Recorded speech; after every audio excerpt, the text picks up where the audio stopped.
Machine design engineer YouTube channel पे आप सभी लोगों का स्वागत है। तो आज के इस वीडियो में हम सॉलिड एज की रिवॉल्व कमांड के बारे में सीखेंगे। तो रिवॉल्व कमांड का जो यूज है वो ज़्यादातर हमें शार्प डिजाइन करने के लिए होता है। तो आज हम इस वीडियो में रिवॉल्व कमांड का यूज करके एक स्टेप शार्प डिजाइन करेंगे। तो चलिए स्टार्ट करते हैं। तो सबसे पहले न्यू के ऊपर क्लिक करने के बाद आइसोमेट्रिक पार्ट हम सिलेक्ट कर लेते हैं। आइसोमेट्रिक पार्ट सिलेक्ट कर लेने के बाद आपको यहाँ पे जो प्लेन्स ऑफ दिखाई दे रहे हैं, बेसिक रेफरेंस प्लेन के जस्ट लेफ्ट साइड में जो आई का सिंबल है उसके ऊपर एक बार क्लिक करेंगे तो ये प्लेन्स हमें इस वर्क प्लेस में शो हो जाएंगी। रिवॉल्व कमांड के ऊपर एक बार क्लिक करेंगे, फ्रंट प्लेन को सिलेक्ट करेंगे।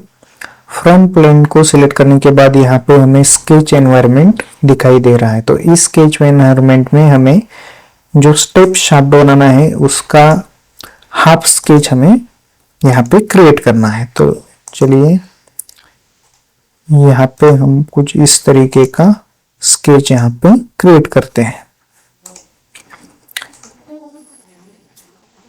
मैं यहाँ पे 20 mm डायमेंशन कंसिडर करता हूँ, 5 mm का स्टेप यहाँ पे कंसिडर करता हूँ।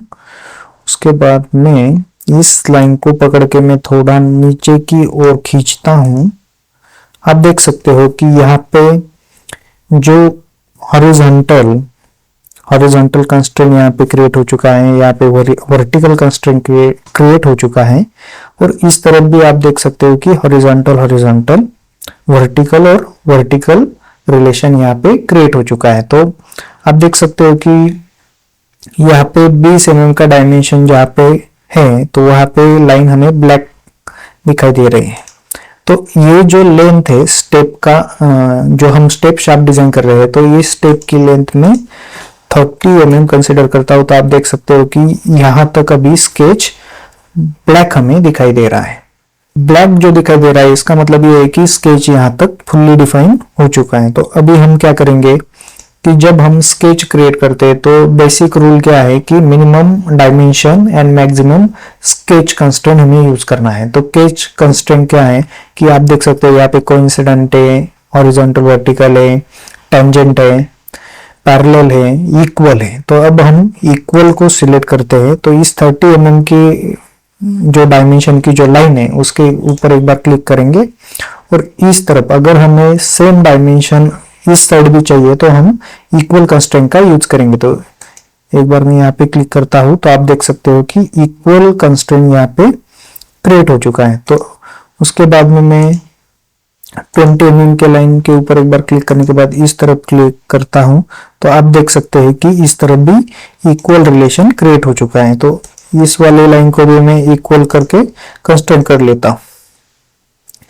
तो अब भी हमें यहाँ पे पूरा जो केज दिखाई दे रहा है उसमें कुछ पार्ट ब्लू दिखाई दे रहा है।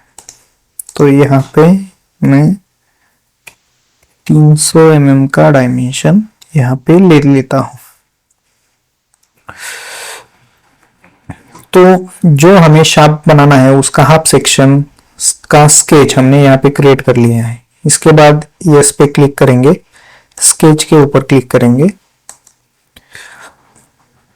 थोड़ी देर के लिए मैं यहाँ पे प्लेन को हाइड कर देता हूँ।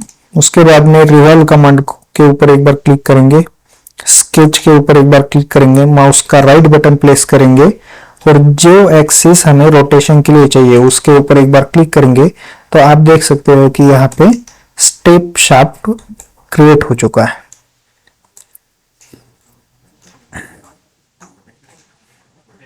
तो मैं यहां से ये स्केच को ऑफ कर देता हूं। आप देख सकते हो कि यहाँ पे स्टेप शाफ्ट क्रिएट हो चुका है।